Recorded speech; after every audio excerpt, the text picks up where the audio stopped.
Assalamualaikum warahmatullahi wabarakatuh. Innal hamdalillah nahmaduhu wa nasta'inuhu wa nastaghfiruh wa na'udzu billahi ta'ala min syururi anfusina wa sayyiati a'malina.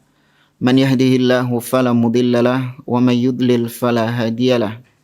Wa asyhadu an la ilaha illallah wahdahu la syarikalah wa asyhadu anna Muhammadan abduhu wa rasuluh. Ya ayyuhalladzina amanu taqullaha haqqa tuqatih wa la tamutunna illa wa antum muslimun. Ya ayyuhan nasu taqu rabbakumul ladzi khalaqakum min nafsin wahidah wa khalaqa minha zawjaha wa batha minhuma rijalan katsiran wa nisaa'a wattaqullaha alladzi tasaaluna bihi wal arham innallaha kana 'alaikum raqiba. Ya ayyuhalladzina amanu taqullaha wa qulu qawlan sadida yuslih lakum a'malakum wa yaghfir lakum dhunubakum wa may yuti'illaha wa rasulahu faqad faza fawzan 'azima amma ba'd. Fa inna asdaqal hadithi kitabullah wa khairal hadi hadi Muhammadin sallallahu alaihi wasallam wa syarrul umuri muhdatsatuha wa kullu muhdatsatin bid'ah wa kullu bid'atin dhalalah wa kulla dhalalatin finnar. Ma'asyiral muslimin, ikhwani fillah wa akhwati rahimani wa rahimakumullah, para pemirsa Salaf Ittiba yang dirahmati Allah Azza wa Jalla. Alhamdulillah, segala puji bagi Allah Subhanahu wa taala. Di pagi hari yang berbahagia ini kita diberikan kenikmatan-kenikmatan oleh Allah Azza wa Jalla. Kita masih diberikan nikmat sehat dan semoga Allah menyembuhkan di antara kita yang sakit. Dan kita juga diberikan nikmat usia, nikmat waktu, sehingga kita masih bisa beramal soleh, mempersiapkan bekal kita menuju Allah Azza wa Jalla. Dan yang lebih berharga, di pagi hari ini kita masih dijadikan oleh Allah sebagai hamba-hambanya yang beriman, yang senantiasa menyembah hanya kepadanya, dan tidak menyekutukannya dengan sesuatu apapun. Dan kita berjalan di atas sunnah Nabi SAW dengan apa yang dipahami oleh para as-salaf.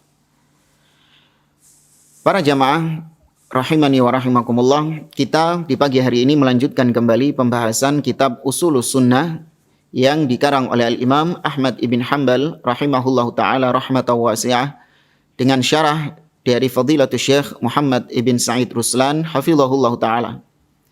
Pada pertemuan sebelumnya kita masih membahas tentang aslus sunnah, di antara usulus sunnah, di antara pokok-pokok sunnah yang wajib untuk diyakini oleh seorang mukmin, seorang ahlu sunnah adalah bahwasanya Al-Quran adalah kalamullah ghairu makhluk.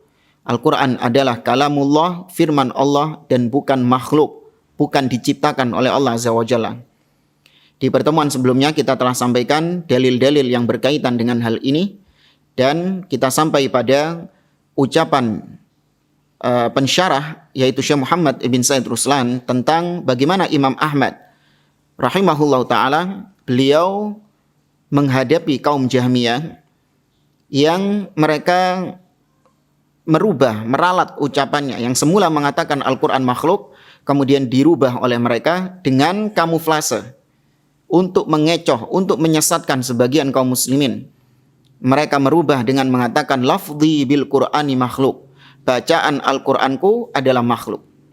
Nah, ini kemarin kita sampaikan bagaimana sikap Imam Ahmad ketika ada orang yang berusaha untuk menggunakan istilah-istilah atau ungkapan-ungkapan yang ambigu, yang multitafsir, namun yang diinginkan adalah kebatilan. Ini memang watak ahlil bid'ah dari zaman ke zaman. Kata Syekhul Islam Ibnu Taimiyah rahimahullah ta'ala, beliau mengatakan inna ahlal bid'ah ya'miduna alal kalam alal mutasyabih minal kalam. Sesungguhnya ahlil bid'ah, mereka semuanya itu suka menggunakan istilah-istilah yang mutasyabihat, istilah yang multitafsir. Ya'tuna bi alfadhin mujmalah. Mereka mendatangkan lafal-lafal yang mujmal, lafal-lafal yang masih global, namun yang diinginkan di dalamnya adalah kesesatan, kebatilan mereka. Ya, maka yang dilihat adalah hakikat dari ucapannya, bukan dari covernya, namun yang dilihat adalah hakikat dari ucapannya. Disebutkan Al-Imam Ahmad rahimahullah, sebagaimana yang diriwayatkan oleh putranya sendiri, yaitu Abdullah ibn Imam Ahmad dalam kitabnya As-Sunnah. Demikian juga dinukil oleh Syekhul Islam Ibnu Taimiyah rahimahullah ta'ala dalam kitabnya Dar'u Ta'arudil Aql wan Naql. Imam Ahmad rahimahullah ta'ala mengatakan, man qala lafzi bil Qur'ani makhluk fahuwa jahmi, wa man qala ghairu makhluk fahuwa mubtadi'. Imam Ahmad mengatakan, barang siapa yang mengucapkan bacaan Qur'anku adalah makhluk, bacaan Qur'anku adalah makhluk. Nah, barang siapa yang mengatakan demikian, maka dia pengikut Jahmiyah. Namun barang siapa yang mengatakan bacaan Al-Qur'anku bukan makhluk, bukan ciptaan Allah, maka dia ahlil bidah. Mungkin kalau orang membaca sekilas ucapan Imam Ahmad ini, mungkin akan bingung. Terus yang benar yang mana? Kenapa Imam Ahmad memvonis dua-duanya salah? Yang mengatakan bacaan Qur'anku makhluk dikatakan Jahmiyah, yang mengatakan bacaan Qur'anku bukan makhluk dikatakan ahlil bidah. Ya, orang awam mungkin akan menganggap ini ucapan yang membingungkan. Namun kalau kita lihat maksud daripada Imam Ahmad rahimahullah ketika mengucapkan demikian adalah tujuannya adalah untuk menutup celah ahlil bid'ah, mendatangkan kalimat-kalimat yang ambigu untuk menyesatkan manusia dari akidah yang sahihah. Kata Syekh Muhammad ibn Said Ruslan, ungkapan bacaan Qur'anku makhluk, lafzi bil Qur'ani makhluk. Bacaan Qur'anku itu ada dua maknanya. Yang pertama bisa jadi maknanya adalah apa yang keluar dari lisannya berupa suaranya dia, berupa suara manusia yang membaca Al-Quran itu. Dia mengeluarkan suara. Suara manusia berbeda antara satu dengan yang lain. Ada yang suaranya tinggi, ada yang suaranya rendah. Suara laki-laki berbeda dengan suara wanita. Kemudian juga ada yang suaranya serak, ada yang suaranya merdu. Ya, ada yang nadanya bagus, ada yang falas. Ya, macam-macam manusia ketika membaca Al-Quran dengan bacaan yang berbeda-beda. Ya, maka kalau dilihat dari sisi ini, maka suara yang keluar dari lisan kita, dari sisi suaranya, dari sisi penekanan-penekanannya, itu adalah makhluk, ciptaan Allah subhanahu wa ta'ala. Namun dari sisi yang lain, makna yang kedua, bacaan Qur'anku adalah apa yang kita baca. Seperti kita mengucapkan Alhamdulillahi Rabbil Alamin, Ar-Rahmanir Rahim, Maliki Yaumiddin, dan seterusnya. Apa yang kita baca tadi, itu bukan makhluk. Tapi itu adalah firman Allah subhanahu wa ta'ala. Meskipun kita yang membacanya. Ya, kalau kita membaca Al-Quran, maka itu disebut dengan kalamullah. Ya, namun suara yang kita keluarkan. Terkadang seorang membaca Al-Quran dengan suara yang tinggi, dengan suara yang rendah, ya, dengan nada yang bagus, dengan suara yang indah, ada juga yang suaranya cempreng dan yang lainnya. Nah, dilihat dari sisi yang ini, maka itu makhluk. Nah, maka kesimpulannya kata beliau, amma idza qasada bil lafdil malfudha bihi fahadha minhu makhluk wa minhu ghairu makhluk. Kalau yang dimaksud sama Jahmiyah, bacaan Qur'anku makhluk adalah apa yang aku baca, apa yang keluar dari lisanku, maka itu mengandung dua kemungkinan. Bisa jadi makhluk, ciptaan Allah, bisa jadi itu bukan makhluk. Fama kana min kalamillahi rabbil alamin fahuwa ghairu makhluk. Kalau yang dia baca adalah firman Allah subhanahu wa ta'ala, maka itu bukan makhluk. Wa makana min kalamika wa kalamil bashar fahuwa makhluk. Tapi kalau Anda membaca ucapan manusia, Anda mungkin baca koran. Ada ucapan fulan di koran. Ketika Anda baca, Anda lafalkan ucapan tersebut, maka itu makhluk. Itu ciptaan Allah subhanahu wa ta'ala. Ya, karena kaidahnya, namanya kalam itu disandarkan kepada yang pertama kali mengatakannya. Kalau kita mengatakan Alhamdulillahirabbil alamin arrahmanir rahim maliki yaumiddin, siapapun yang mengucapkannya pasti akan disandarkan kepada yang mengucapkan pertama kali, yaitu Allah subhanahu wa ta'ala. Sebagaimana kalau saya katakan kepada Anda, innamal a'malu binniyat. Kalau saya mengatakan innamal a'malu binniyat, maka ada dua makna, ada dua sisi, dua sudut. Dari sisi yang pertama kali mengucapkannya itu disandarkan kepada Nabi SAW. Tapi dari sisi saya yang membacanya, dari sisi suara saya, penekanan-penekanan saya, makhraj yang keluar dari tenggorokan saya, dari lidah saya, itu adalah makhluk. Itu adalah ucapan saya, suara saya, dan itu ciptaan Allah Subhanahu wa taala. Ya. Baik, para jamaah rahimani wa rahimakumullah. Maka kenapa Imam Ahmad kok menghukumi orang yang mengatakan lafzi bil Qur'ani makhluk, bacaan Al-Qur'anku itu makhluk? Kenapa kok dihukumi oleh Imam Ahmad sebagai Jahmiyah? Kata beliau, li ahadi ihtimalain. Karena dua kemungkinan. Yang pertama, imma anna hadzal qaula min syi'aril Jahmiyah. Imam Ahmad mengatakan barang siapa yang mengucapkan bacaan Qur'anku makhluk divonis oleh Imam Ahmad sebagai orang Jahmiyah. Kenapa demikian? Kemungkinan yang pertama adalah kalimat ini itu adalah syiarnya orang-orang Jahmiyah. Itu adalah simbolnya orang-orang Jahmiyah yang mempopulerkan ucapan lafzi bil Qur'ani makhluk, itu adalah orang-orang Jahmiyah.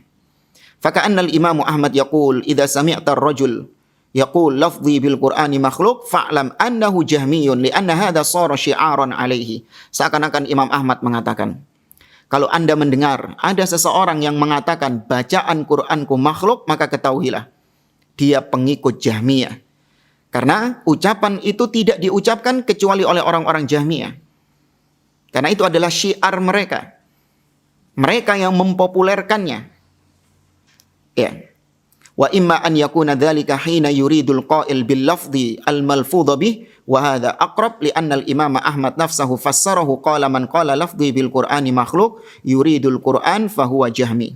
Atau kemungkinan yang kedua, kata beliau, kalau yang dimaksudkan oleh orang yang mengatakan bacaan Qur'anku makhluk adalah apa yang aku keluarkan dari mulutku, berupa suaraku, intonasiku, makhrajku, dan yang lainnya, maka itu adalah makhluk. Itu ciptaan Allah Subhanahu wa ta'ala.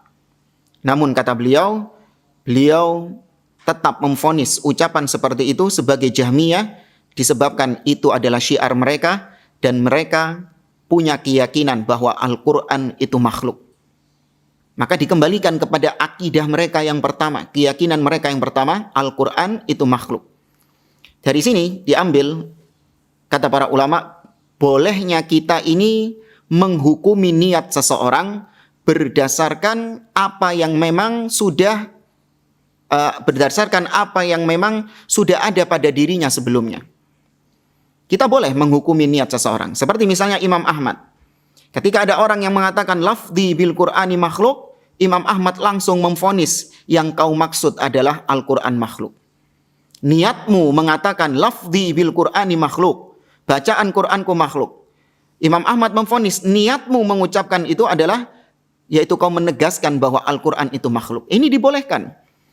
Kenapa? Dilihat dari memang akidah dia sebelumnya. Akidahnya orang-orang Jahmiyah sebelumnya apa? Al-Quran adalah makhluk.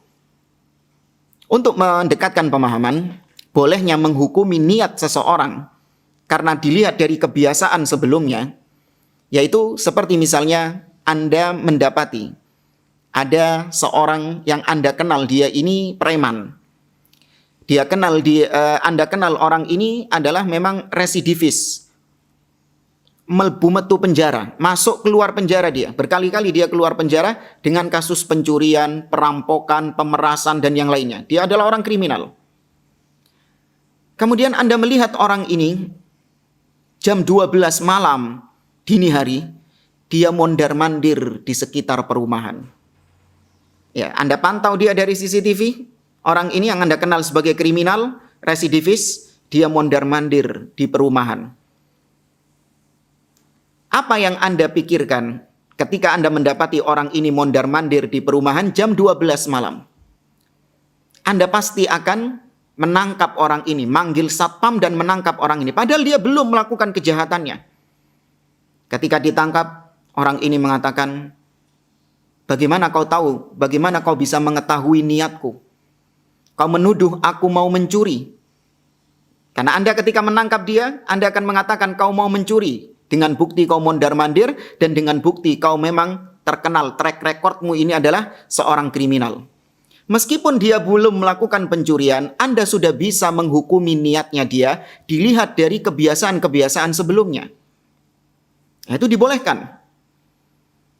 Yang tidak dibolehkan ketika kita menghukumi niat seseorang dari ucapannya, dari perbuatannya, kemudian kita hukumi niatnya dia apa, tanpa ada track record sebelumnya. Itu yang dilarang. Dia nggak punya kebiasaan sebelumnya, dia nggak punya track record sebelumnya, kemudian Anda tuduh niatnya dia melakukan itu adalah ini dan ini, maka ini salah, keliru. Ya. Contoh juga misalnya seperti ketika ada seorang dai, dia sering dalam di atas mimbarnya, di pengajiannya, dia mencela penguasa. Ya, dia mengkritik penguasa di depan umum. Dia mencaci maki penguasa di depan umum dan yang lainnya.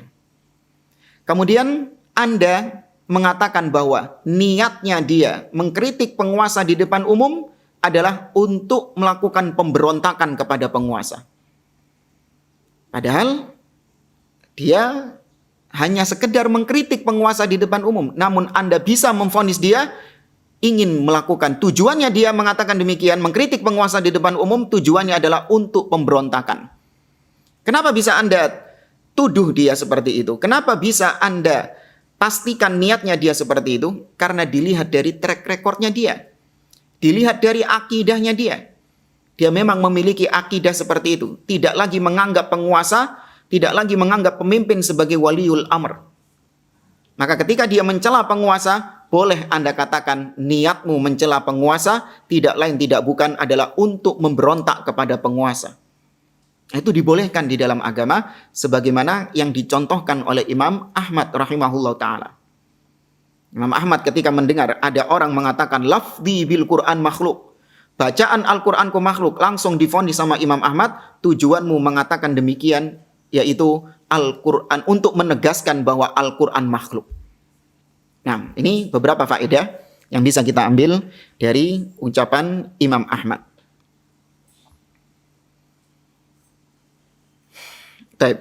Kemudian amma man qala ghairu makhluk fal imamu Ahmad yaqulu huwa mubtadi'. Tadi yang mengatakan bacaan Quranku makhluk divonis oleh Imam Ahmad sebagai Jahmiyah. Tapi anehnya Imam Ahmad mengatakan kebalikannya. Tapi barang siapa yang mengatakan bacaan Quranku bukan makhluk, maka dia ahlil bid'ah.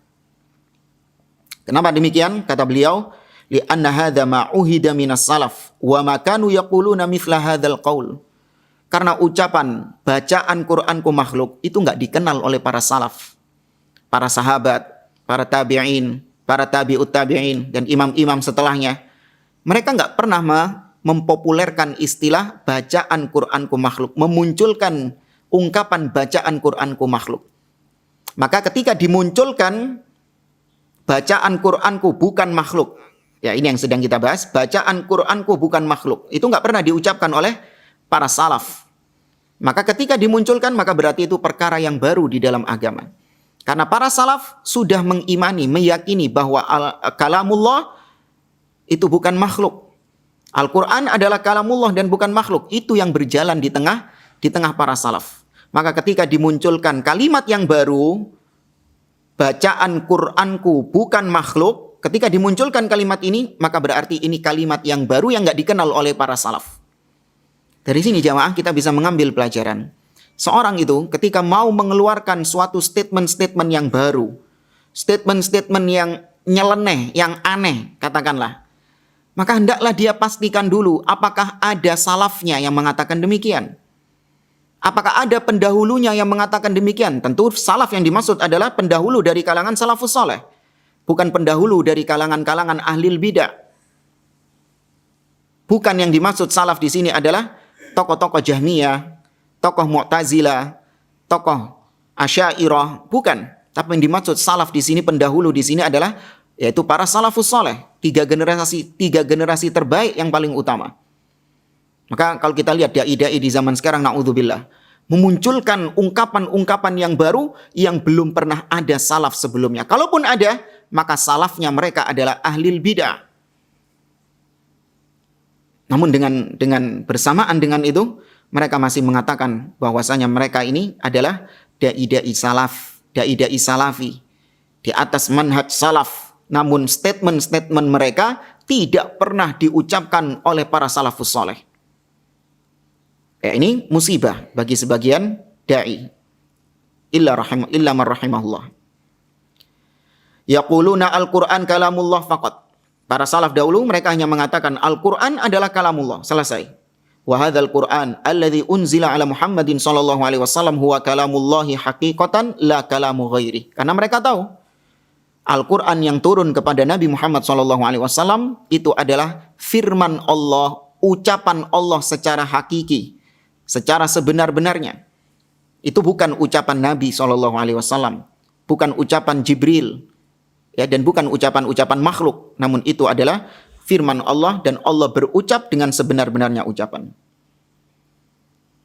Kemudian kata beliau, hadza maqamun 'azim. Hasala fihi ala ulama'il muslimina minal mihan ma huwa ma'lum. Dan bab ini, penjelasan Imam Ahmad ini adalah sebuah hal yang luar biasa. Bagaimana ketika itu para ulama, di antara ulama-ulama kaum muslimin, mereka mendapatkan ujian dengan perkara ini. Di antaranya Imam Ahmad sendiri. Beliau diuji oleh Allah Subhanahu wa taala dengan fitnah khalqil Quran. Ketika itu penguasa dan orang-orang yang ada di sekitarnya, mereka memaksakan akidah Mu'tazilah, akidah Jahmiyah, yaitu Al-Quran makhluk, bukan kalamullah. Namun Imam Ahmad dan ulama-ulama yang bersama beliau tetap menegaskan akidah yang sahihah, yaitu Al-Quran kalamullah ghairu makhluk. Wa halaka fi dzalika umamun katsirah wa hamallahu al-haqqa bil imami Ahmad wa ashbahihi alladziina abau illa ay yaqulu innal qur'ana kalamullah ghairu makhluk. Di zaman tersebut banyak di antara manusia yang terjatuh dalam kesesatan dengan mengatakan ikut-ikutan mengatakan Al-Qur'an itu makhluk, bukan kalamullah. Bahkan sampai ada diriwayatkan yang melakukan tauriyah karena ingin supaya selamat dari kezaliman penguasa ketika itu, yang memenjarakan orang-orang yang tidak mau meyakini Al-Quran makhluk. Sampai mereka melakukan tauriyah. Ya, mereka mengatakan Taurat, Zabur, Injil, Al-Quran, Suhuf Ibrahim, ya, kullu hadhihi makhluk. Ya, kullu hadhihi makhlukah. Dia mengatakan Al-Quran, Taurat, Injil, Zabur, Suhuf Ibrahim, semua ini adalah makhluk. Ini tauriyah. Karena yang diinginkan sama dia maksudnya adalah jari-jariku ini adalah makhluk. Semua ini adalah makhluk. Niatnya dia adalah jari-jariku ini makhluk. Namun dia menginginkan agar lawan bicaranya memahami bahwa dia meyakini Taurat, Injil, Quran, dan yang lainnya itu adalah makhluk. Nah, ini tauriyah. Namun Imam Ahmad tidak menggunakan tauriyah, enggak basa-basi. Imam Ahmad menegaskan bahwa Al-Quran kalamullah ghairu makhluk. Laisa bikalami ghairi, bukan kalamnya selain Allah. Bukan ucapannya, firmannya selain Allah. Khilafan liman qala innal Quran min kalami Jibril. Alhamahullahu iyahu. Au min kalami Muhammadin sallallahu alaihi wasallam. Au la kalami ghairi. Ini berbeda dengan sebagian ahli bidah yang mereka meyakini Al-Quran ini adalah firmannya Jibril. Al-Quran ini adalah firman sabdanya Nabi Muhammad SAW. Tapi maknanya dari Allah. Namun ucapannya, kata-katanya itu adalah dari Allah, dari Nabi Muhammad atau dari Jibril. Nah, ini batil. Ya, ini kesesatan. Karena menurut mereka nggak pantas Allah Subhanahu wa taala itu berbicara dengan pembicaraan dengan suara. Apalagi apa yang sudah kita sampaikan kemarin, adanya tasalsul al-hawadith. Adanya sesuatu yang baru pada diri Allah Subhanahu wa taala. Dulu ketika azali Allah tidak mengucapkan Al-Qur'an. Namun ketika zaman Nabi Muhammad, Allah mengucapkan Al-Quran. Berarti baru terjadi ketika itu. Dan Allah kata mereka, itu nggak boleh kemasukan yang baru. Nah, ini yang disebut dalam akidah Asy'ariyah dengan mukhalafatuhu lil hawadits. Nah, mungkin sebagian kaum muslimin di negeri kita sangat familiar dengan ucapan mukhalafatuhu lil hawadits. Nah, itu termasuk di antara pokok-pokok akidah Asy'ariyah. Wahdaniyah, ya, qiyamuhu binafsihi, mukhalafatuhu lil hawadits, dan yang lainnya. Itu sudah familiar di tengah kaum muslimin. Tanpa mereka sadari ini adalah akidah yang menyimpang. Mereka mempersyaratkan Allah subhanahu wa ta'ala nggak boleh kemasukan yang baru. Kata mereka yang baru-baru, kemasukan sesuatu yang baru, itu makhluk. Itu hanya terjadi pada makhluk. Allah nggak boleh kemasukan yang baru karena Allah itu qadim. Allah itu sudah ada sejak dahulu bersamaan dengan apa yang ada padanya. Maka nggak layak Allah baru mengucapkan Al-Quran ketika zamannya Nabi Muhammad SAW. Allah baru mengucapkan Taurat ketika zamannya Nabi Musa. Allah baru mengucapkan Injil ketika zamannya Nabi Isa. Ini kata mereka, tasalsul al-hawadits. Allah kemasukan sesuatu yang baru, ini nggak boleh. Ini mereka menetapkan, mempersyaratkan Allah seperti itu tanpa ada dalil sama sekali, kecuali mereka mengambil kaidah seperti ini dari para mutakallimin, orang-orang ahlul kalam. Ya, apa yang dikenal dengan dalilul a'rad wa huduthul ajsam. Itu kaidah mereka atau itu pendalilan mereka. Dalilul a'rad wa huduth al ajsam. Dan sudah kita jelaskan pada pertemuan sebelumnya, yaitu sifat kalam termasuk di antara sifat fi'liyah, dan sifat fi'liyah itu kata para ulama qadimun nau' hadithul ahad. Ya, sudah berlalu penjelasannya, silahkan diulangi kembali pada episode sebelumnya. Maka penegasan di sini kata beliau, Al-Quran itu bukan firmannya Jibril, bukan pula firmannya Nabi Muhammad SAW, namun itu firman Allah. Allah Ta'ala, Allah Azza wa Jalla berfirman dalam surah Al-Haqqah ayat 40 sampai 41, Allah berfirman, innahu laqawlu rasulun karim wa ma huwa biqauli syair qalilan ma tu'minun. Ya, perhatikan ayat ini dijadikan dalil oleh mereka yang mengatakan Al-Quran itu bukan firman Allah, tapi firmannya Nabi Muhammad SAW. Baik. Allah mengatakan dalam surah Al-Haqqah, innahu laqawlu rasulin karim. Sesungguhnya Al-Quran itu adalah ucapannya Rasul yang mulia, yaitu Nabi Muhammad SAW. Di sini Allah dengan tegas mengatakan Al-Quran itu ucapannya Rasul. Maka mereka mengatakan Al-Quran bukan kalamullah, tapi ucapannya Rasul, berdasarkan dalil ini. Wa ma huwa biqauli syair, dan bukan ucapannya seorang penyair. Sedikit kali kalian beriman kepadanya. Kemudian di dalam surah At-Takwir beda lagi. Allah Azza wa Jalla mengatakan innahu laqaulu rasulin karim. Sesungguhnya itu adalah ucapan Rasul yang mulia. Siapa yang dimaksud Rasul yang mulia di sini? Dzi quwwatin 'inda dzil arsy makin. Yang memiliki kekuatan di sisi Allah sang pemilik arsy. Maksudnya Jibril. Ya, maksudnya di ayat ini surat At-Takwir ya, ayat 19 ini itu Jibril. Lihat ayatnya sama dengan surah Al-Haqqah ayat 40. Innahu laqaulu rasulin karim. Dengan surat At-Takwir ayat 19 ini Allah mengatakan innahu laqaulu rasulin karim. Sama. Namun yang dimaksud di dalam surah Al-Haqqah Rasulun Karim adalah Nabi Muhammad SAW. Sedangkan di dalam surah At-Takwir Rasulun Karim yang dimaksud adalah Jibril alaihissalam. Dua-duanya disebut Rasul. Nabi Muhammad SAW adalah utusan Allah dari kalangan manusia. Sedangkan Jibril utusan Allah dari kalangan malaikat. Baik, kembali ke permasalahan kita. Bagaimana dengan akidah kita Al-Quran adalah firman Allah. Sedangkan dalam ayat ini Allah mengatakan bahwa Al-Quran itu adalah ucapannya Rasul. Baik itu Nabi Muhammad ataupun itu Jibril alaihimassalam. Baik, maka jawabannya jamaah. Secara umum, secara global, ini kebiasaan ahli bid'ah. Mereka senantiasa menggunakan ayat-ayat yang mutasyabihat, kemudian mereka bangun hukum, membangun akidah di atas ayat-ayat mutasyabihat tanpa melihat kepada ayat-ayat yang muhkamat. Apa itu ayat-ayat mutasyabihat? Yaitu ayat-ayat yang masih multi tafsir. Ayat-ayat yang masih memiliki penafsiran yang banyak. Ya, ayat-ayat yang masih samar-samar bagi sebagian orang. Berbeda dengan ayat-ayat yang muhkamat, yaitu yang jelas. Ayat-ayat yang clear, wadih, jelas sekali ayatnya. Ahlul bid'ah berpegang dengan yang mutasyabihat tanpa melihat kepada yang muhkamat.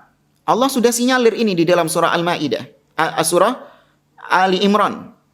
Kata Allah Subhanahu wa taala, "Huwallazi anzala 'alaikal kitaba minhu ayatun muhkamatun hunna ummul kitab wa ukharu mutasyabihat. Fa ammal ladzina fi qulubihim zayghun fayattabi'una ma tashabaha minhu ibtigha'al fitnah wa ibtigha'a ta'wili. Wa ma ya'lamu ta'wilahu illallah warrasikhuna fil ilmi yaquluna amanna bihi kullun min 'indi rabbina wa ma yadhakkaru illa ulul albab." Kata Allah, dialah Allah, walladzi anzala 'alaikal kitab, dialah Allah yang menurunkan kepadamu wahai Muhammad Al-Qur'an. Di dalam Al-Qur'an minhu ayatun muhkamat. Ada ayat-ayat yang muhkam, yang jelas, clear. Penafsirannya satu, jelas, tidak multitafsir dan tidak ambigu, tidak samar-samar bagi sebagian orang. Semua orang yang membaca pasti paham makna ayat tersebut. Hunna ummul kitab. Ini penegasan dari Allah. Ayat-ayat yang muhkam itu adalah inti daripada Al-Quran.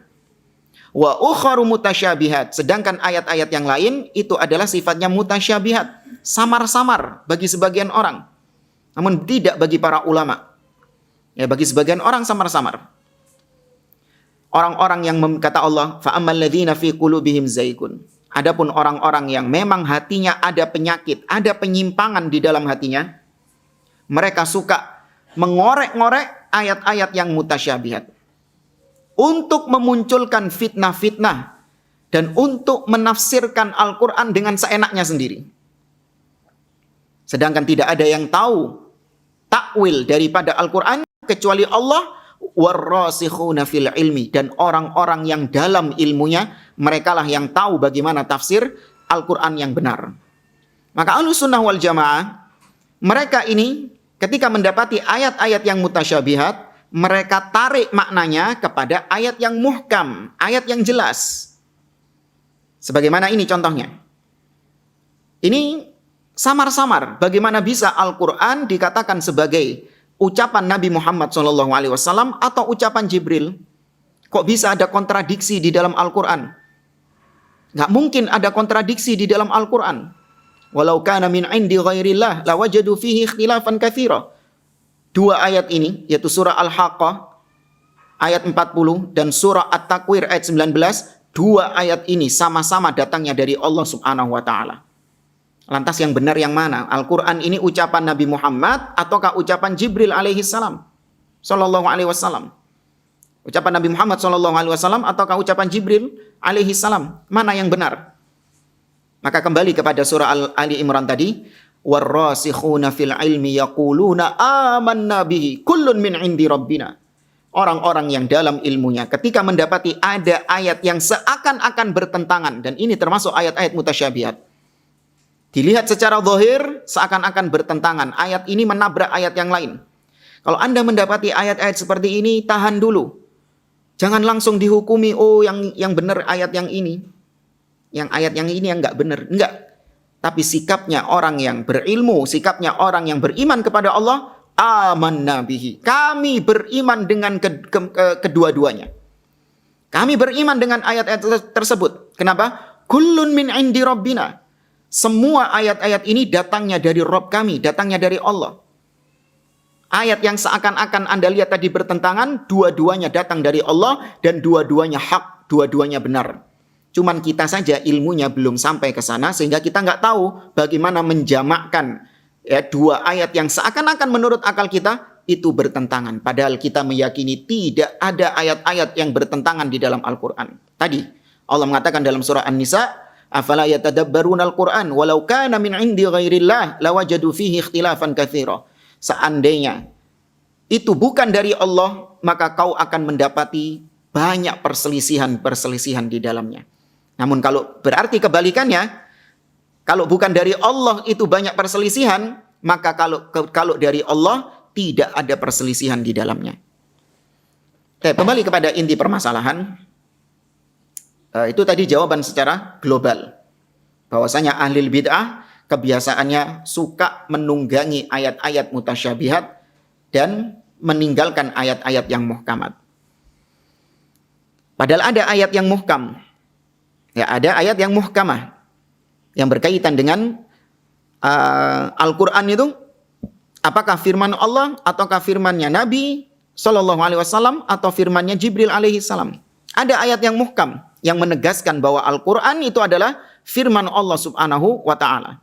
Allah berfirman dalam surah At-Taubah ayat yang ke-6, kata Allah Subhanahu wa taala, "Wa in ahadum minal musyrikin astajaraka fa'ajirhu hatta yasma'a kalamallah." Dan apabila salah seorang dari kaum musyrikin mereka minta perlindungan kepadamu wahai Muhammad, dia minta perlindungan kepadamu wahai Muhammad, maka lindungi dia, beri jaminan keamanan sehingga dia mendengar kalamullah, dia mendengar firman Allah Subhanahu wa taala. Ya, afatatma'una ayyuminu wa qad yasma'una kalamallah. Ya, kata Allah Subhanahu wa taala, yasma'una kalamallahi tsumma yuharrifuna. Ahlul kitab ini mereka mendengar Al-Qur'an, mendengar kalamullah. Yasma'una kalamallahi tsumma yuharrifuna, kemudian mereka palingkan, mereka tahrif, mereka selewengkan. Maka kalamullah yang dimaksud Al-Qur'an di sini adalah kalamullah, firman Allah Subhanahu wa taala. Ini muhkamah, ini ayat yang jelas, yang clear. Adapun tadi surah Al-Haqqah dan surah At-Takwir, innahu laqaulu rasulin karim, maka ini masuk di ayat-ayat yang mutasyabihat bagi sebagian orang seakan-akan ini bertentangan. Tapi bagi para ulama enggak. Ini muhkam juga sebenarnya. Baik.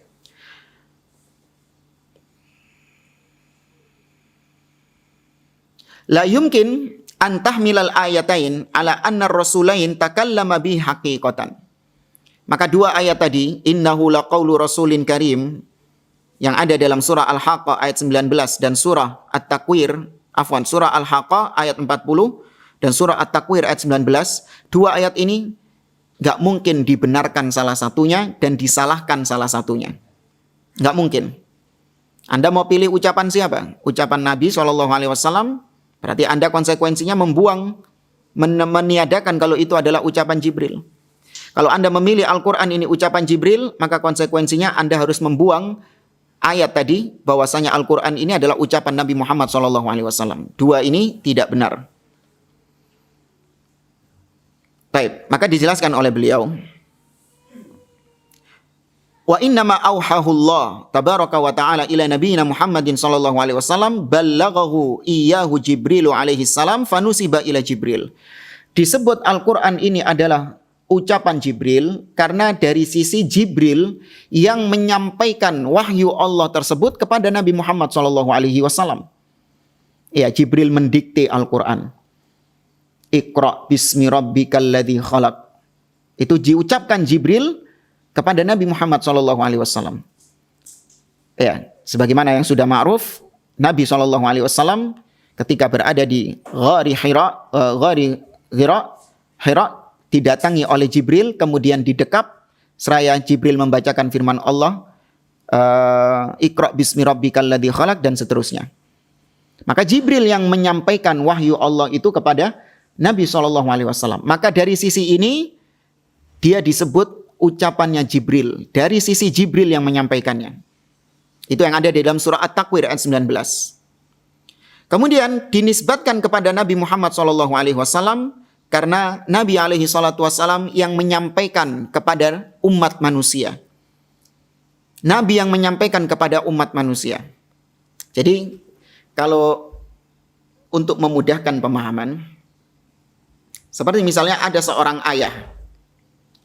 Seorang ayah ini dia mengatakan kepada salah seorang anaknya, "Nak, tulis atau nak, sampaikan kepada kakakmu yang ada di Saudi sana, yang ada di luar negeri sana, bahwasanya ayah ingin untuk mengunjungi dia. Ya, ayah ingin untuk mengunjungi dia sekaligus ayah ingin melaksanakan ibadah haji." Maka sang ayah yang mengucapkan itu. Kemudian karena kesusu, karena keburu-buru, sang anak ini menulis dengan kertas. Apa yang diucapkan oleh ayahnya itu ditulis dengan kertas, supaya nggak lupa. Kemudian setelah ditulis dengan kertas, maka diberikan kepada saudaranya yang lain dengan mengatakan, tolong ini kirimkan, ya ketik lagi dan kirimkan ke lewat email misalnya. Kirimkan ke kakak kita yang ada di Saudi sana, bahwasanya ayah ingin mengunjungi dia, ketikkan ini di email, kemudian kirimkan ke kakak kita. Maka di sini ada 3. Yang pertama ayahnya yang mengucapkan, kemudian salah satu anaknya yang menulis ucapan sang ayah tadi dengan tangan, kemudian yang ketiga adalah yang mengetik di komputer. Ya. Yang menulis dengan tulisan tangan, ketika ditanya, ini tulisannya siapa? Maka pasti maka pasti dijawab, ini tulisan anaknya dia. Yang mana ayahnya yang mengatakan kepada dia, kemudian ditulis tangan sama dia. Kalau ditanya, ini tulisan tangan siapa? Pasti orang akan mengatakan, ini tulisannya dia. Padahal yang mengucapkan tulisan ini adalah sang ayah. Tapi dari sisi yang menulisnya, itu adalah dia. Anaknya tadi. Anak yang pertama tadi. Kemudian ketika ditunjukkan emailnya, berupa ketikan tadi. Sudah diketik rapi, ya berupa email yang ada di komputer. Ketika ditanya, ini tulisannya siapa? Ketikannya siapa, Afwan? Ini ketikannya siapa? Pasti akan dinisbatkan kepada anak yang kedua. Ini ketikannya fulan. Dia yang ngetik. Tapi semua ini kembalinya kepada yang mengucapkan pertama kali, yaitu sang ayah. Sang ayah yang pertama kali mengatakan, nak, saya ayah ingin berangkat ke Saudi untuk mengunjungimu sekaligus melaksanakan ibadah haji. Yang pertama kali mengucapkan ini adalah sang ayah. Maka kembalinya semua tadi, baik tulisan tangan ataupun ketikannya, itu kembali kepada sang ayah yang pertama kali mengucapkannya. Maka demikian pula dengan Al-Quran. Al-Quran yang mendikte Nabi SAW adalah Jibril. Maka dari sini dinisbatkan bahwa itu adalah ucapan Jibril. Dari sisi ini. Kemudian dari sisi Nabi SAW yang membacakan kepada para sahabat-sahabatnya, membacakan kepada umatnya. Maka dari sisi ini, itu adalah ucapan Nabi Muhammad SAW. Namun baik yang disampaikan Jibril atau yang disampaikan oleh Nabi Muhammad SAW, itu semuanya kembali kepada Allah sebagai yang mengucapkan pertama kali. Maka Al-Quran dinisbatkan kepada Allah Subhanahu wa Ta'ala sebagai yang mengucapkan pertama kali. Ya, makanya ada dari sisi bahasa, kenapa di sini Allah mengucapkan qaul dalam surah Al-Haqqah tadi dan surah At-Takwir, Allah tidak menggunakan kalam, tapi Allah mengatakan innahu laqaulu rasulin karim. Allah tidak mengatakan innahu lakalamu rasulin karim, tidak. Tapi Allah menggunakan kata-kata qaul. Karena qaul itu bisa juga maknanya adalah dia menukil ucapan orang lain. Ya, dia menukil ucapan yang lainnya. Beda dengan kalam. Ya, kalau kalam itu adalah dia yang pertama kali mengucapkannya. Karena ketika berbicara tentang Nabi, berbicara tentang Jibril, itu menggunakan qaul. Tapi kalau sudah berbicara tentang Allah Subhanahu wa Ta'ala, maka menggunakan kalam. Ya, wa in ahadum minal musyrikin astajaraka fa'ajirhu hatta yasma'a kalam Allah. Nah.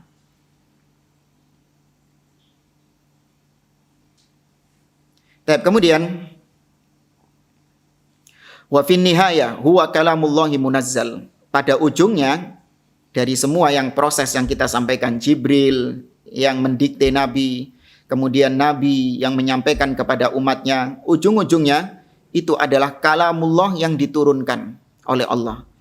Laisa bikalami ahad, bukan ucapan siapapun selain Allah. Laisa bikalami Jibril, wala bikalami Muhammad, wala bikalami ghairihima, bal huwa kalamullah. Itu bukan firmannya Jibril, bukan firmannya Nabi Muhammad SAW, bukan firmannya siapapun selain mereka. Justru bahkan Al-Quran adalah firman Allah Subhanahu wa Ta'ala. Wala yajuzu itlaqul qawli bi annahu hikayatun an kalamillah. Nggak boleh juga kita mengatakan bahwa Al-Quran ini adalah narasi dari firman Allah Subhanahu wa Ta'ala. Hanya Nabi ini menarasikan.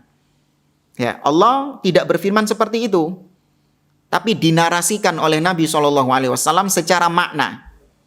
Nah, ini seperti hadits qudsi.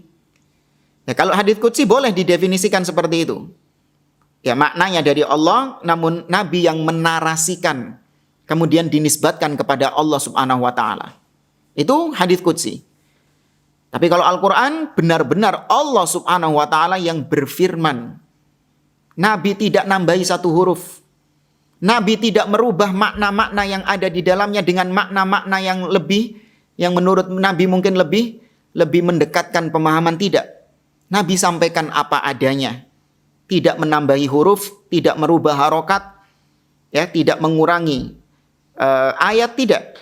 Disampaikan dengan sesuai apa yang difirmankan Allah Subhanahu wa Ta'ala. Wala yajuzu an naqula al-Qur'an ibaratun an kalamillah. Tidak boleh juga kita mengatakan Al-Qur'an ini adalah ungkapan dari firman Allah. Nabi mengungkapkan. Itu bukan firman Allah Al-Qur'an itu. Tapi Nabi SAW diilhamkan oleh Allah, kemudian diungkapkan oleh Nabi SAW. La, tidak. Bukan seperti itu. Tapi Al-Quran benar-benar firman Allah Subhanahu wa Ta'ala. Alladzina qalu innahu hikayatun an kalamillahi rabbil alamin huwal kullabiyah. Yang mengatakan bahwa Al-Quran adalah hikayah, narasi dari firman Allah, itu adalah kelompok kullabiyah. Ya, pengikutnya Abdullah bin Sa'id ibn Kullab.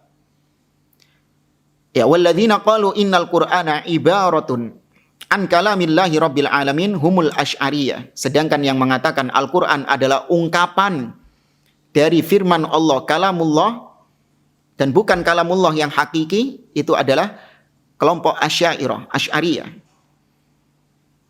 Tanbih, peringatan, kelompok Asy'ariyah mereka mengatakan bahwa kalamullah itu nafsi, la lafzi.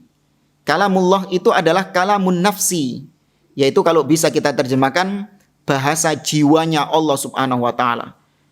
Ya, firman tapi tidak dilafalkan, tapi itu di dalam hati atau di dalam, ya, jiwa. Ya, seperti kita misalnya kalau lagi diam, hati kita mengucapkan sesuatu. Ya. Hati kita mengucapkan sesuatu. Seperti saya misalnya diam ini sekarang. Ini ada yang saya ucapkan di dalam hati. Nah, itu firman Allah itu hanya ada di dalam, tidak dilafalkan. Ya, ini akidahnya Asy'ariyah. Kenapa demikian? Karena tadi hadisnya, syarat yang mereka tentukan, Tuhan itu nggak boleh ngomong.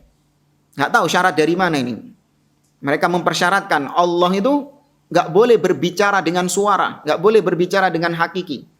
Kenapa? Kata mereka, selain bertentangan dengan dalilul a'rad wa hudutsil ajsam, mereka juga berpikir bahwa kalau kita tetapkan Allah berbicara secara hakiki, maka berarti itu tasybih, menyerupakan Allah dengan makhluk.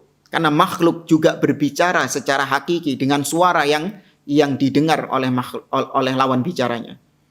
Maka kalau kita tetapkan seperti itu, maka kita menyerupakan Allah dengan makhluk. Sedangkan la yusa kamitslihi syai', kata mereka.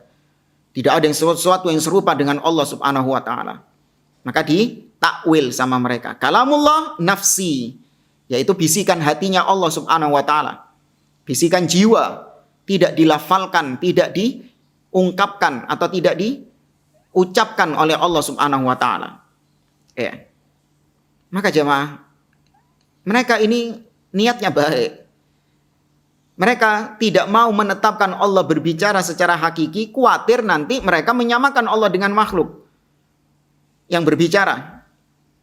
Tapi parahnya, ketika mereka mengatakan Allah itu firman-Nya hanya ada bisikan jiwa, tidak diucapkan, itu mereka menyerupakan Allah kepada yang lebih parah dari itu, yaitu mereka mentasybih, menyerupakan Allah dengan makhluk yang bisu, yang nggak bisa berbicara.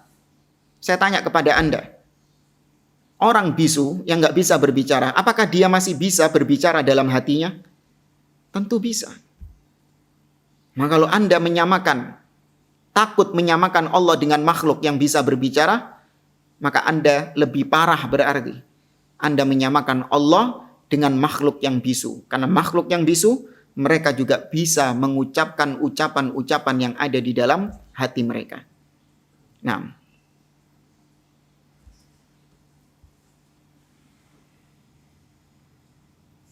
kemudian tambahan kata beliau, fal asy'ariyatu yaqulun, orang-orang Asy'ariyah mengatakan Al-Qur'an ibaratun an kalamillah. Al-Qur'an adalah ungkapan hatinya Allah Subhanahu wa taala atau ungkapan dari firman Allah Subhanahu wa taala. Wal kullu tafaqu ala anna hadzal Qur'an alladzi fil mushaf laisa kalamullah. Baik kullabiyah ataupun Asy'ariyah, ini kita contohkan dua saja di sini meskipun ada banyak ahli bid'ah yang lain. Cuman yang disebut oleh beliau hanya dua di sini, Kullabiyah dan Asy'ariyah. Mereka sama-sama sepakat bahwa Al-Qur'an yang ada di mushaf kita sekarang, yang kita baca sekarang, ya kata mereka itu bukan kalamullah. Sepakat. Bukan kalamullah maknanya firman Allah yang terucap, yang diucapkan. Karena mereka meyakini Al-Qur'an itu atau Allah Subhanahu wa taala itu tidak berbicara dengan suara yang didengar. Padahal kalau kita lihat di dalam Al-Qur'an, kalimullah Musa alaihi salam diajak bicara langsung oleh Allah Subhanahu wa taala, mendengar apa yang Allah firmankan kepadanya. Allah mengatakan di dalam surah Thaha, terjadi dialog antara Allah dengan Nabi Musa alaihi salam. Allah Azza wa Jalla mengatakan, wa anakhtartuka fastami' lima yuha. Wahai Musa, aku memilihmu sebagai seorang rasul. Fastami' lima yuha. Ini syahid. Pendalilannya di sini. Allah mengatakan fastami' lima yuha. Rungokno. Dengarkan apa yang akan diwahyukan kepadamu. Yang menunjukkan bahwa Nabi Musa mendengar suara yang difirmankan oleh Allah Subhanahu wa taala. Hanya saja Ahlus Sunnah tidak boleh membayangkan bagaimana suaranya Allah yang diucapkan kepada Nabi Musa. Bagaimana suaranya Allah ketika berbicara kepada para malaikat-malaikatnya. Itu tidak berlaku, tidak ada di dalam kamus akidah Ahlus Sunnah, yaitu at-takyif, mempertanyakan bagaimana suaranya Allah Subhanahu wa taala.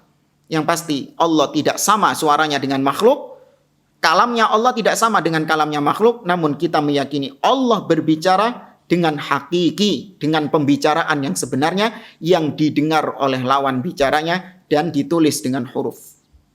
Maka ahlul bid'ah menganggap Quran yang ada sekarang itu bukan kalamullah. Bal huwa imma hikayatun an kalamillahi rabbil alamin kama yaqulu al-kullabiyah aw ibaratun an kalamillahi rabbil alamin kama yaqulul asy'ariyah. Mereka mengatakan Al-Quran adalah narasi dari apa yang difirmankan Allah dari hatinya, dari jiwanya. Sebagaimana ucapannya kullabiyah tadi. Atau itu adalah ungkapan, Allah mengungkapkan isi hatinya. Tapi secara makna kemudian oleh Nabi SAW diungkapkan oleh bahasa Nabi sendiri. Oleh ucapan Nabi sendiri. Waliyadzubillah. Ini keyakinan yang menyimpang. Ya, orang kalau meyakini Al-Quran itu bukan kalamullah, maka dia akan merendahkan Al-Quran. Karena dianggap Al-Quran kalamnya makhluk. Ya, Al-Quran itu kalamnya makhluk. Kalamnya Nabi, kalamnya Jibril alaihissalam. Maka tidak ada pengagungan terhadap Al-Quran. Karena mereka juga kalamnya makhluk, sama seperti kita juga berbicara. Apa bedanya ucapan kita dengan Al-Quran kalau seperti itu? Ya, apa maknanya? Apa perbedaannya? Sama-sama ucapan makhluk. Nah, para jamaah rahimani wa rahimakumullah, saya kira ini yang bisa saya sampaikan. InsyaAllah pada pertemuan yang akan datang kita akan lanjutkan kembali pembahasan tentang kalamullah. Masih panjang, di sini sekitar ada banyak halaman di sini. Cuman InsyaAllah pada pertemuan berikutnya kita akan ringkaskan poin-poin yang penting dari pembahasan Al-Quran adalah kalamullah. Visual.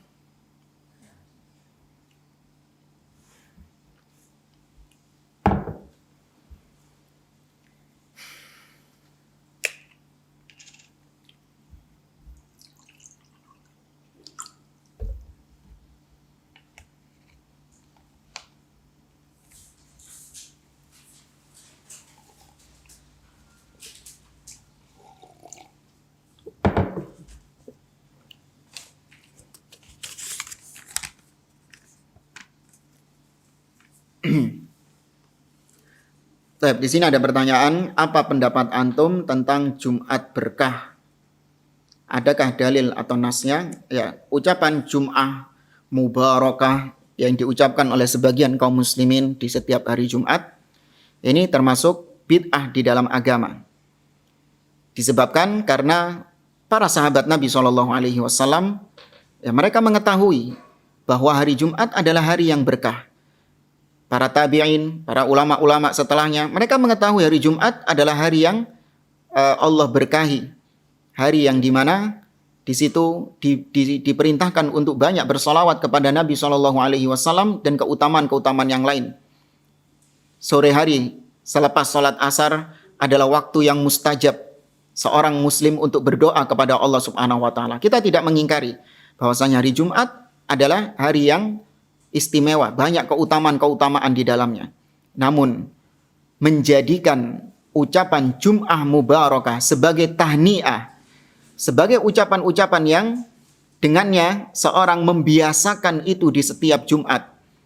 Ini adalah perbuatan yang tidak dilakukan oleh para sahabat Nabi, oleh para salafus saleh. Termasuk di antara bid'ah di dalam agama. Sebagaimana yang diucapkan oleh Syekh Abdul Aziz Ibn Rayas Ar-Rayas hafizahullah ta'ala. Ya, beliau ketika membahas hal ini, alasannya adalah karena ini termasuk di antara sunnah tarkiyah yang ditinggalkan oleh Nabi dan para sahabat-sahabatnya, padahal ada motivasi untuk melaksanakannya. Ada dorongan untuk Nabi SAW melakukannya. Dan tidak ada yang mencegah Nabi dan para sahabat untuk melakukannya. Maka ketika dikerjakan oleh orang-orang setelahnya, itu jatuhnya bid'ah di dalam agama. Maka kita tanya kepada orang-orang yang setiap Jumat mengatakan Jum'ah Mubarakah, bikin status Jum'ah Mubarakah, Jum'ah Mubarakah. Kita tanya kepada Anda, apakah Nabi SAW punya motivasi kuat untuk mengucapkan ucapan-ucapan seperti ini di setiap Jumat? Tentu ada. Ya, ada motivasi dari Nabi SAW. Karena Nabi itu adalah orang yang paling fasih.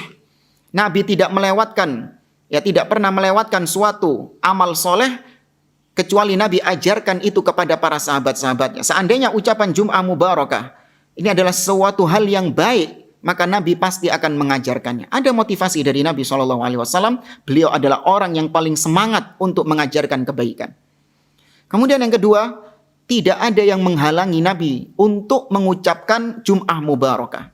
Apa susahnya mengucapkan Jum'ah Mubarakah di setiap Jumat? Ya, tidak ada halangan Nabi SAW mengucapkan demikian. Apakah berat mengucapkan Jum'ah Mubarakah sehingga Nabi diberi uzur karena nggak bisa mengucapkannya? Tidak. Maka ketika Nabi ada motivasi, tidak ada yang menghalangi. Kemudian orang setelah Nabi, setelah zaman para sahabat, memunculkan ucapan ini dan diucapkan setiap hari Jumat, maka jatuhnya itu bid'ah di dalam agama. Maka tinggalkan. Ini bukan termasuk kebiasaan salaf. Setiap Jumat pasang status Jum'ah Mubarakah, Jum'ah Mubarakah.